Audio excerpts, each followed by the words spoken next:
The rain pelted against the cafe windows as Maya Chen smoothed down her emerald dress for the third time.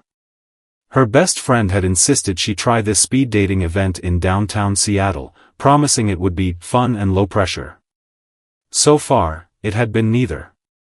She'd endured 5 brief conversations, each man's eyes glazing over the moment she mentioned her career as a marine biologist. One had actually yawned mid-sentence. "Next," called the moderator. Maya shifted to the adjacent table where a silver-haired woman sat with crossed arms, her lips pursed in obvious disapproval. This wasn't her date, this was the mother of her date, apparently. "You must be Maya," the woman said coolly, eyeing her up and down. "I'm Diane Hartwell. My son Marcus should be here momentarily. He's running late from a business meeting." "Nice to meet you," Maya offered politely, extending her hand. Diane didn't take it. "Let me be direct, dear. Marcus is a very successful man. He owns a chain of boutique hotels across the Pacific Northwest. He needs someone appropriate. Someone who understands high society." Maya felt her cheeks warm. "I see. Do you? Because frankly, I don't think this," Diane gestured vaguely at Maya, "is what he needs. He has a 7-year-old daughter to think about. She needs a proper role model, not someone who plays with fish for a living." The word stung more than Maya wanted to admit. She'd heard variations of this her whole life, too focused on her career, not polished enough, too passionate about her work. "I happen to think studying marine ecosystems is important," Maya said quietly, maintaining her composure. "We're losing coral reefs at an alarming rate." Diane waved dismissively. "How noble.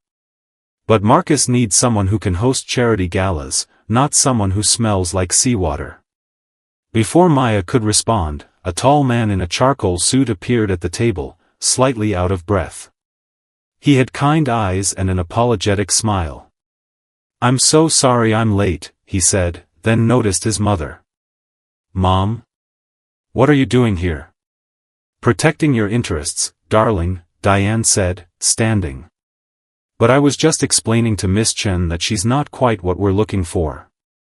Marcus's expression darkened. "Excuse me?" "Oh, don't be dramatic. You know what I mean. You need someone refined, educated." "I have a PhD in marine biology from Stanford," Maya interjected softly. Diane barely paused. "Someone from the right background who understands your world." Marcus looked mortified. "Mom, that's enough. Please leave." "Marcus. Now." Diane huffed, gathered her designer purse, and swept out of the cafe, leaving a wake of tension behind her. Marcus sank into the chair across from Maya. "I am profoundly sorry. I had no idea she was coming. She has a habit of interfering." Maya managed a weak smile. "It's okay. I should probably go anyway." "Please don't," Marcus said quickly. "I'd really like to start over, if you're willing. I'm Marcus Hartwell, and I'm genuinely interested in hearing about marine biology. My daughter Emma is obsessed with octopuses." Something about his sincerity made Maya pause. For the next 15 minutes, they talked, really talked. Marcus asked thoughtful questions about her research on kelp forest restoration. He showed her photos of Emma in her octopus costume from Halloween.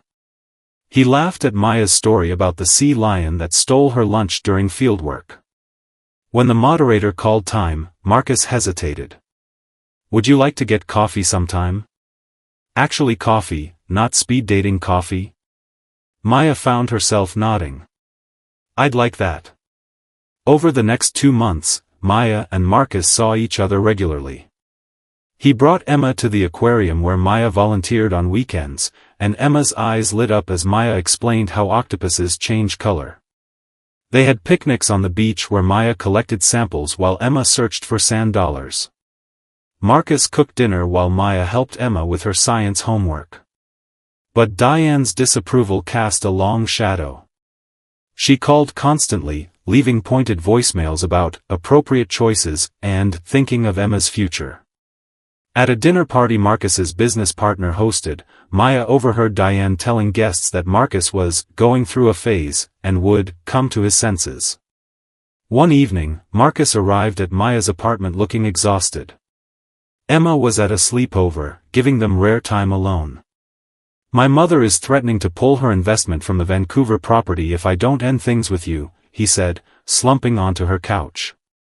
"She says you're a distraction from what matters." Maya's stomach dropped. "Marcus, I don't want to cause problems with your family or your business. You're not the problem. She is." He ran his hands through his hair. "But Emma adores you, Maya. And so do I. I'm falling in love with you, and I don't know what to do about my mother." "You love me?" Maya whispered. "How could I not? You're brilliant, passionate, kind. You treat Emma like she matters, not like an obligation. You make me want to be better." He took her hands. "But I understand if this is too complicated. My mother won't make this easy." Maya thought about walking away. It would be simpler, cleaner. But then she thought about Emma's laughter at the aquarium, about Marcus's genuine interest in her work, about how she'd started to imagine a future with them. "I'm not going anywhere," she said firmly. Let her disapprove. "We'll figure it out." 3 weeks later, Maya received a call from Marcus's assistant. "Mr. Hartwell requests your presence at the Grand Pacific Hotel tonight at 7. Formal attire." Maya's heart sank. This had to be a breakup. Some formal, corporate way of ending things to appease his mother. She almost didn't go, but she owed him the courtesy of hearing him out in person.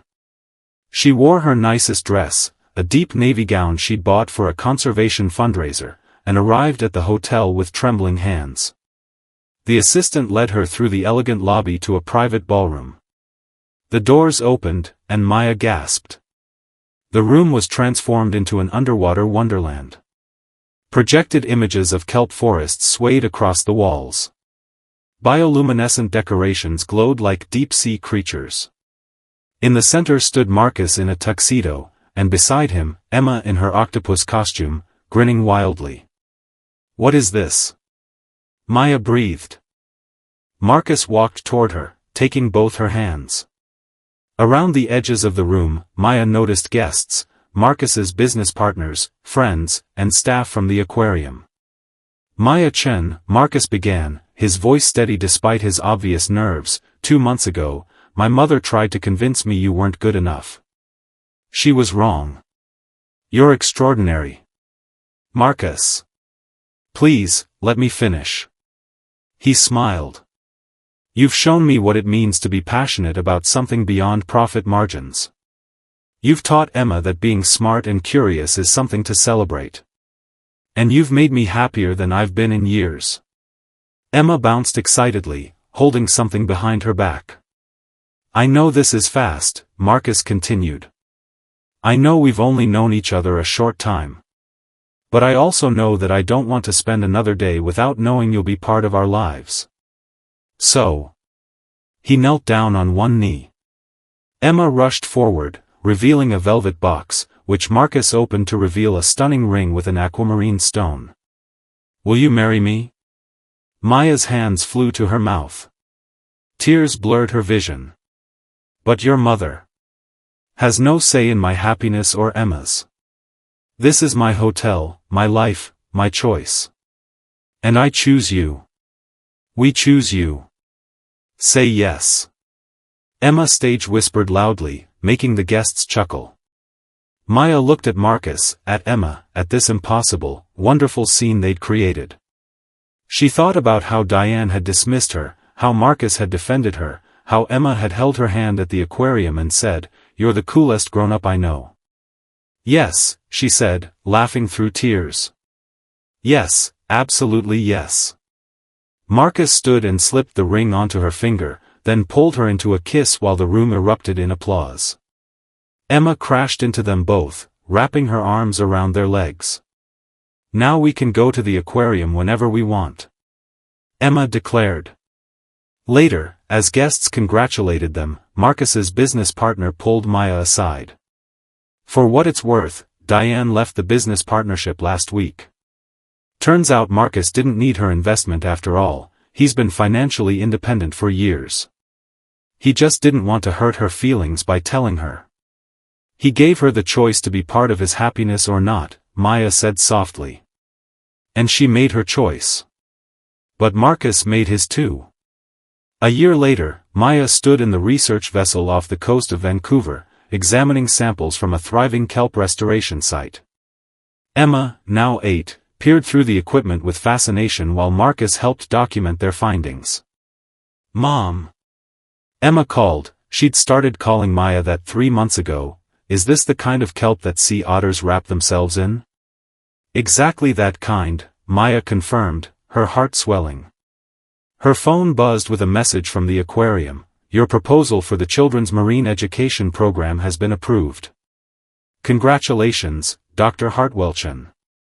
She'd kept her name, hyphenating it with Marcus's, a small but important symbol that she hadn't had to change who she was to be loved. That evening, over dinner at their favorite beachside restaurant, Emma announced she wanted to be a marine biologist, just like Mom. Marcus squeezed Maya's hand under the table. "You know what I learned?" Maya said. "The people who truly love you don't ask you to be smaller or different. They celebrate who you are and help you grow." "That's deep, Mom," Emma said seriously. Marcus laughed. "She's right though. I used to think success meant building more hotels, making more money, meeting everyone's expectations. Now I know success is finding people who love you for exactly who you are, and loving them the same way back." Maya looked at her little family, at the ocean stretching endlessly before them, and felt profoundly grateful. Not everyone would understand their journey or approve of their choices. But they had each other, and they had built something real on a foundation of mutual respect and genuine love. That was worth more than any approval they'd never receive.